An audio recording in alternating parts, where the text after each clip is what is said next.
पुण्यात्मा में बेटा और बेटी में कोई अंतर नहीं। संस्कार आपको मिलेंगे चाहे कितने पैर पीट लो।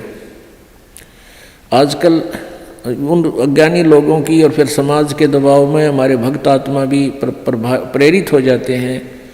जिसके एक दो पुत्री है तो इन्होंने सोचा पुत्र हो भगवान, पुत्र जरूर हो, क्योंकि वो इंजेक्शन लावे डेली। जब पड़ोसन आ जाएगी, कोई रिश्तेदार आवेगा, नहीं कहेंगे एक पुत्र तो चाहिए था, एक पुत्र तो होना चाहिए। दास जब सर्विस करता था, जेई की नौकरी करता था, एक ठेकेदार था मदीना गाँव, मदीना डांगी का, और वो 62 साल की उम्र का आदमी।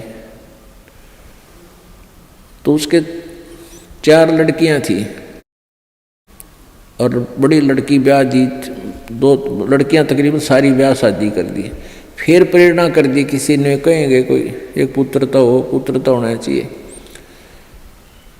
तो उसकी पत्नी ने भी यही कहना शुरू कर दिया कि पुत्र तो होना चाहिए। उसने कहा कि तुम मेरी, उसकी कोई मौसी की लड़की थी, क्यों करके उसकी शादी करवा दी। अब वो बताओ, खुद बताओ था, ने बोला जी ऐसा हुआ, वो फिर जड़वा 2 लड़की होगी उसके, 5 तो पहले थी और 2 की और आन लागे। फिर वो छक्के मैंने तो ऑपरेशन करागा, पांडा छुटवाया उसका। तो परमात्मा कहते हैं या हमारी बौड़ी आंट से परमात्मा जो देगा वही होगा, और अगर आवश्यक होगा, अब आपके पास वो परमात्मा कबीर है, कबीर जी वो है, अगर आपके संस्कार में कोई सुयोग्य संतान होगी तो पुत्र भी दे देगा। ना तो आज वर्तमान के 80% पुत्रों से ये माता पिता दुखी हैं।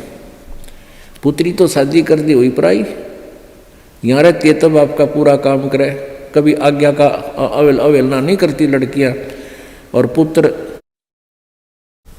छोटा ऐसा लाग जा रखो ऐलान ना करूं क्यों, और बेटी कभी नहीं बेचारी मना करती। तो हमने इन अज्ञानी अनजान ऋषि संतों के अज्ञान के कारण हम इतना भेद बना बैठे थे एक आत्मा में, आत्मा वही बेटी और बेटे की। तो इस प्रकार हमारी इन नकली संतों ने हमारा समाज व्यवहार कति बिगाड़ दिया, हमारी सोच बदल रखी थी, जिस कारण से हम आधे से ज़्यादातर न्यों दुखी रहा करते थे। अब वर्तमान में आप देख रहे हो पुत्र, ये बुरी बात नहीं है पुत्र अब, लेकिन इस ज्ञान को प्राप्त करके आपका फिर पुत्र हो चाहे पुत्री आपको दुखी नहीं करेंगे, क्योंकि वो बचपन से इस ज्ञान में भगवान के रंग में रंग जाएंगे, और परमात्मा की शक्ति आपकी भक्ति से आपके साथ रहेगी। और मान ले कोई छोटा मोटा संस्कार में कोई निकम्मा बालक आ भी गया तो उसने मालिक ठीक करेंगे, सीधा करेंगे, उसको किसी प्रकार भी करें, चाहे आपको दुख नहीं होने देंगे।